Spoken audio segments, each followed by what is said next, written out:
Gosh. Twitter shedding even more jobs over the weekend, cutting at least 200 employees, according to the New York Times. Those cuts affecting roughly 10% of the already slimmed down social media site's estimated staff of 2,000. Before Twitter's purchase by Elon Musk, the company employed around 7,500 people. Here with more is Yahoo Finance's Dan Howley. Dan, we were asking in our morning meeting, who's left at the company? Because these layoffs included some of the people who were helping architect the newer strategy. That's right. Yeah, that's right. Julie, you're referring to Esther Crawford, and she was one of the people that was trying to get the new remote kind of payment system up and running, trying to get the Twitter Blue subscription up and running. She was the one that famously referenced sleeping on the floor at Twitter's offices, had a sleeping bag and a eye mask on. And so she's apparently gone now in this fresh round of layoffs. And this, as you said, there were around 7,500 employees at first. Elon Musk cut that in half. And now we're looking at the number left. It's around 1,500, maybe. There have been cuts across numerous organizations, whether that's engineering, HR. They've shut down different data centers. So, this really is, there's bills that are being unpaid. Apparently last week, this is according to The Verge, their Slack app was down. Some people say that it was routine maintenance. Others questioning whether or not it's because the bills weren't being paid.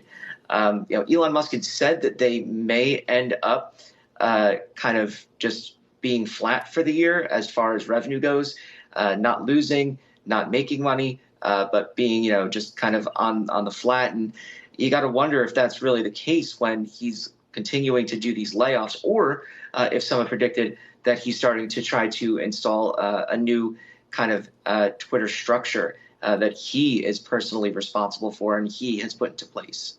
And Dan, the layoffs coming after a tumultuous week at Twitter. We know that there has a lot that's been taking place at the company. And so within that, what more is still at play over at the firm as they're trying to reassure its own employees that it has enough people to move forward, but also trying to monitor its own finances? Yeah, look, I don't envy anybody that works at Twitter right now. I think that this is a company that Musk tweets about, saying that the efficiency is improving, says that it's never been used as much as it's used now. He regularly tweets about that. But, just looking from it from the outside perspective and from the various reports, things have been cut so badly that I believe the New York Times had said people had to bring in their own toilet paper to the Twitter headquarters. There's different offices that are being closed just because either their bills aren't being paid or it's a means to kind of ensure that they can get the balance sheets or Elon Musk can get the balance sheet a little more tighter to his side of things. So it's got to be, from an inside perspective, a difficult place to work at this point. This was one of the kind of social media companies where people wanted to flock to. Yes, the structure was never quite tight, and they had their own issues. They were never able to fully monetize as well as something like a Facebook or an Instagram. But, at least it was something that people seemed to want to work for. And at this point, if you're trying to hire engineers, sure, there have been layoffs in tech companies, but there's still plenty of opportunities for engineers around the country. You got to wonder whether or not you would want to work at a place like that where there's constantly a threat of layoffs, even on the weekend.